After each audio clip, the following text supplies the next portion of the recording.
اور فرمایا وَلَا تَكُونُوا كَالَّذِينَ خَرَجُوا مِن دِيَارِهِمْ بَطَرًا وَرِئَاءَ النَّاسِ وَيَصُدُّونَ عَن سَبِيلِ اللَّهِ وَاللَّهُ بِمَا يَعْمَلُونَ مُحِيطٌ۔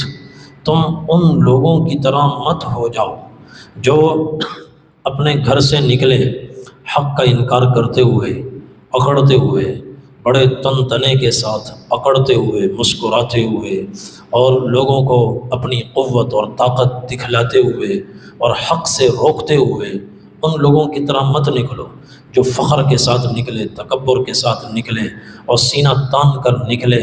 ان لوگوں کا رویہ اختیار نہ کرو۔ یہ اشارہ ہے کفار مکہ کی طرف۔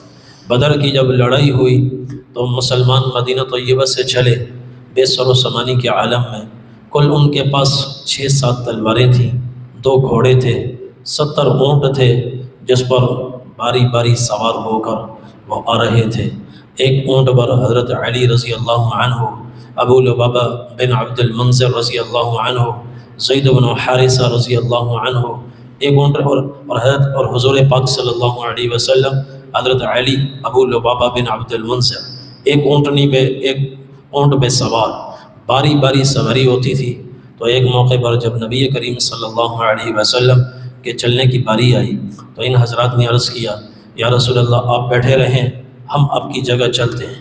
آپ نے فرمایا تم مجھ سے زیادہ طاقتور نہیں ہو، اور اگر تم ثواب کے لیے زیادہ چلنا چاہ رہے ہو تو ثواب کے جیسے تم محتاج ہو ایسے ہی میں بھی اس اجر و ثواب کا محتاج ہوں۔ میں بھی چل کر اپنے قدموں پر اللہ کے راستے کی گرد و غبار لگا کر اجر و ثواب حاصل کرنا چاہتا ہوں۔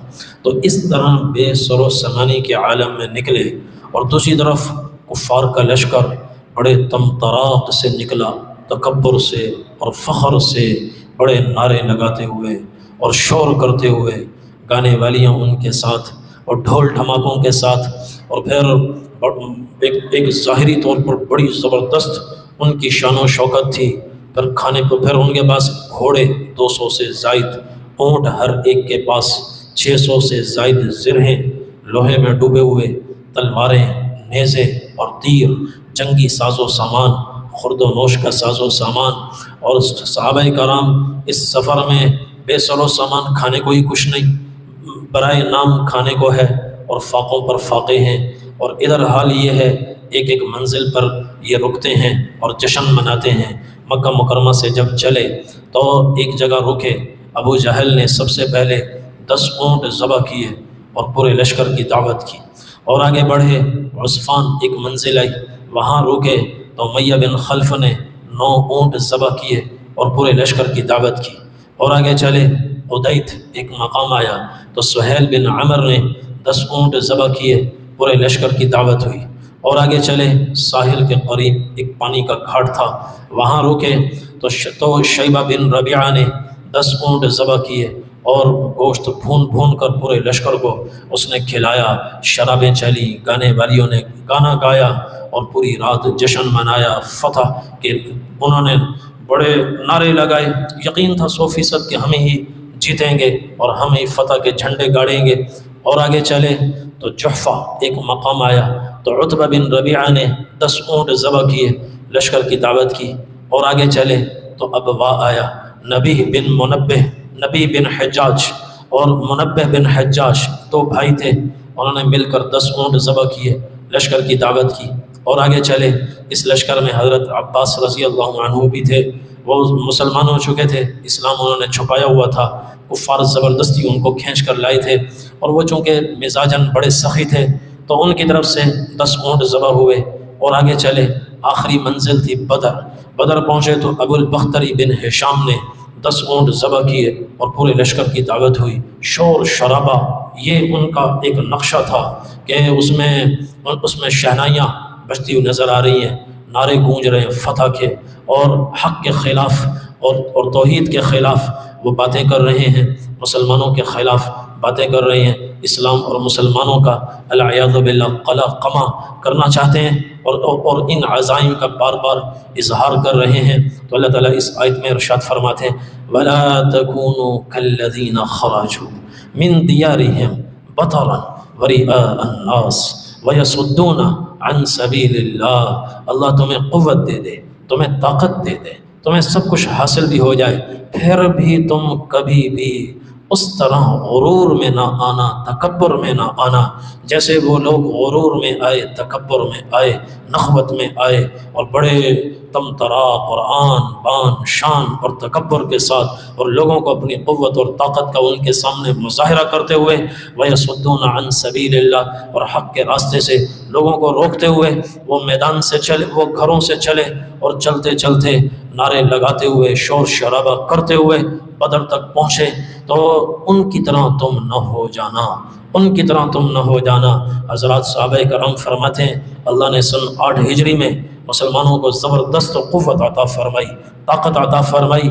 سن 8 ہجری فتح مکہ کے موقع پر مسلمانوں کی تعداد 10,000 تھی، 10,000، اور اس کے مقابلے میں کفار کی کوئی خاص تیاری نہیں تھی، وہ کمزور تھے۔ مسلمان اس وقت طاقتور تھے، مگر نبی کریم صلی اللہ علیہ وسلم نے اگر آپ چاہتے تو دشمنان اسلام کی اینٹ سے اینٹ بجا دیتے، مگر آپ صلی اللہ علیہ وسلم نے درگزر سے کام لیا، حتی الامکان جانی نقصان سے آپ نے بچایا۔ من دخل دار ابی سفیان فهو آمن، ابو سفیان کے گھر میں جو چلا گیا میری طرف سے اسے امان ہے۔ ومن دخل دار حکیم بن حزام فهو آمن، جو حکیم بن حزام کے گھر میں داخل ہوا اسے بھی امان ہے۔ ومن اغلق بابه ومن دخل المسجد فهو آمن، جو بھاگ کر مسجد الحرام میں پناہ لے لے میری طرف سے اسے بھی امان ہے۔ اور جس کو مسجد میں جگہ نہ ملے، ابو سفیان کے گھر نہ جا سکے اور حکیم بن حزام کے گھر نہ جا سکے، ومن القى سلاحه فهو آمن، ہتھیار پھینک دے اس کو بھی امان ہے۔ اور ومن اغلق بابه فهو آمن، اپنے گھر کا دروازہ بند کر لے میری طرف سے اسے بھی امان ہے۔ پھر نبی کریم صلی اللہ علیہ وسلم نے صحابہ کرام کے لشکر تشکیل فرمائے، 10 لشکر، 10,000 اور ان کے 5,000 کے 10 لشکر اپنے بنائے۔ ایک لشکر اپنے روانہ فرمائے قبیلہ بنو سلیم کا، حضرت خالد بن ولید رضی اللہ عنہ اس کے امیر تھے، اور جھنڈا عباس بن مرداس کے ہاتھ میں، خفاف بن ندبہ کے ہاتھ میں، حجاج بن علاد کے ہاتھ میں۔ یہ لشکر تکبیر پڑھتا ہوا، اللہ اکبر کی صدائیں بلند کرتا ہوا مکہ مکرمہ میں داخل ہوا۔ اس کے پیچھے مہاجرین کا لشکر نکلا، 500 کا جھنڈا اب حضرت زبیر بن العوام رضی اللہ عنہ کے ہاتھ میں تکبیر پڑھتا ہوا مکہ میں داخل ہوا۔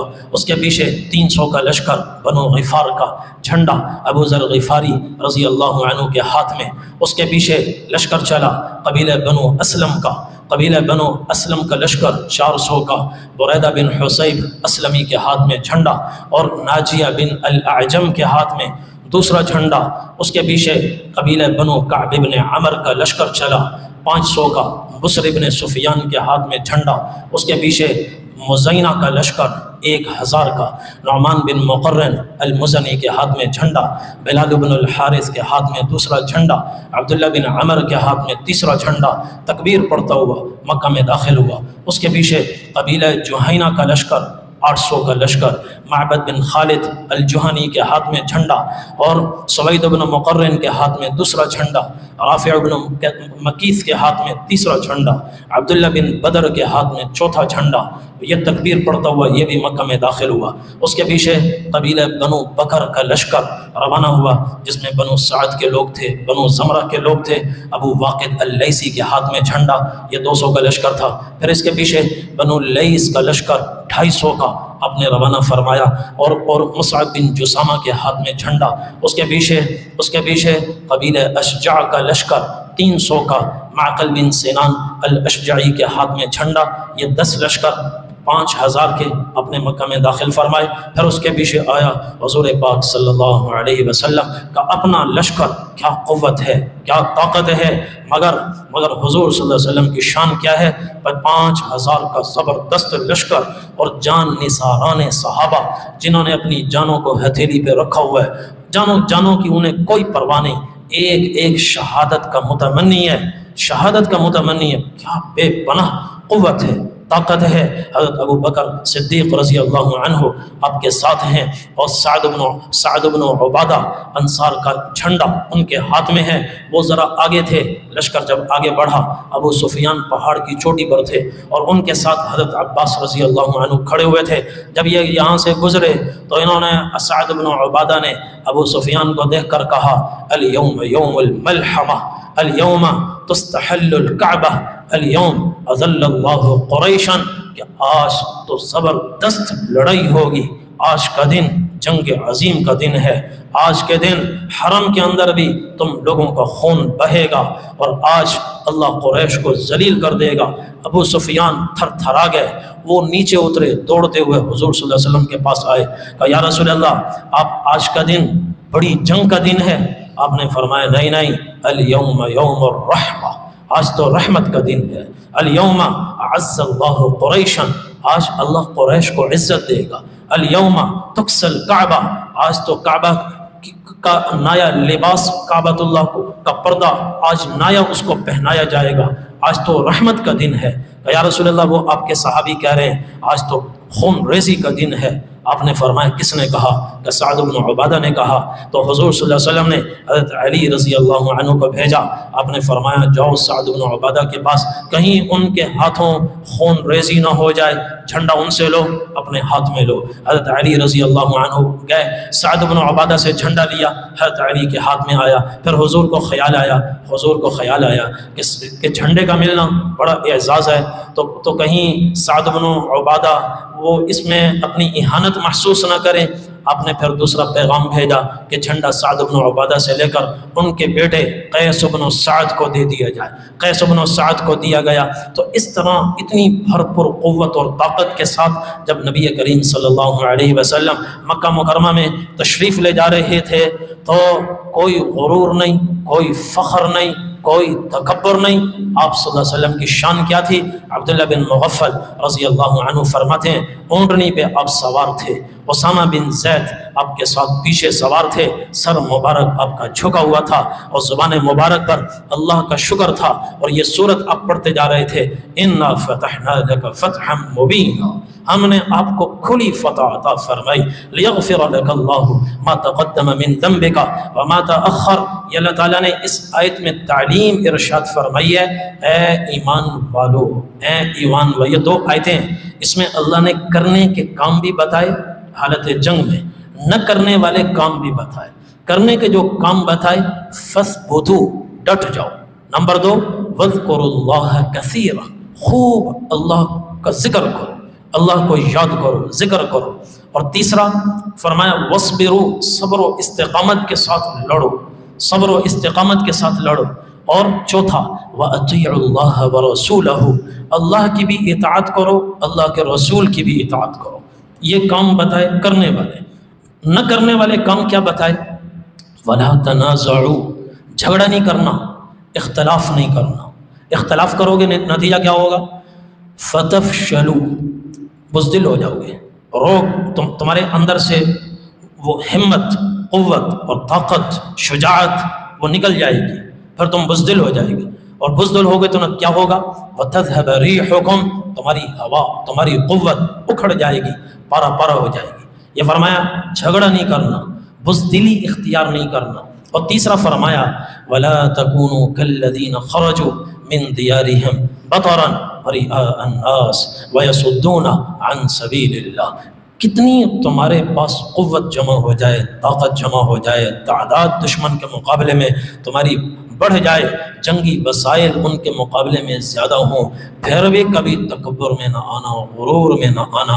تکبر اور غرور میں وہ آتا ہے جس کی نظر اللہ سے ہٹ کر اپنے ظاہری اسباب پر چلی جاتی ہے، جس کی نظر اپنی طاقت، جس نے طاقت کا موازنہ شروع کر دیا کہ ہماری طاقت تو زیادہ ہے، ان کے پاس 1 میزائل ہے، ہمارے پاس 50 ہے، ان کی تعداد 10,000 ہے، اس کے مقابلے میں ہماری تعداد 5 لاکھ ہے، 2 لاکھ ہے۔ تو جس کی نظر ان ظاہری اسباب پر جائے گی تو اس کے بولنے کے انداز میں بھی فرق آئے گا، اس کی چال میں بھی فرق آئے گا، اور اس کے انداز میں بھی فرق آئے گا، خود بخود غرور بھی آئے گا، تکبر بھی آئے گا۔ اللہ تعالیٰ فرماتے ہیں ظاہری اسباب تم زیادہ ہو یا کم ہو، نہ کمی پر نظر رکھو، نہ زیادتی پر نظر رکھو، ہر حال میں نظر رکھو اللہ پر، اللہ پر۔ حضرت خالد بن ولید رضی اللہ عنہ شام میں یرموک کا میدان گرم، کئی دن یہ لڑائی چلی۔ ایک صبح ادھر رومیوں کی صفیں سیدھی ہوئی، ادھر مسلمانوں کی صفیں سیدھی ہوئی، تو حضرت خالد بن ولید رضی اللہ تعالیٰ عنہ اپنی صفوں کا جائزہ لے رہے تھے، گھوڑے پہ سوار تھے، تو ایسے ہی گزر رہے تھے، ایک مسلمان کی زبان سے نکلا ما اکثر النصارى واقل المسلمین، اوہ آج نصرانی تو بہت زیادہ ہے، عیسائی بہت زیادہ، ہم تو بہت تھوڑے۔ تو حضرت خالد بن ولید رضی اللہ عنہ نے اپنے گھوڑے کی لگام کھینچی اور روکے اور اس سے فرمایا کیا کہہ رہے ہو، نصرانی زیادہ ہیں ہم کم ہیں؟ فرمایا ظاہر پر مت جاؤ، زیادہ وہ ہے جس کے ساتھ اللہ ہو، چاہے دیکھنے میں وہ تھوڑے سے ہی کیوں نہ ہو، کم وہ ہے جس کو اللہ بے یار و مددگار چھوڑ دے، چاہے ظاہری طور پر ان کی تعداد لاکھوں میں کیوں نہ ہو۔ تو اللہ ہمارے ساتھ ہے، اللہ کی مدد و نصرت ہمارے ساتھ ہے، اس لیے ہم تھوڑے ہو کر بھی زیادہ ہیں، وہ زیادہ ہو کر بھی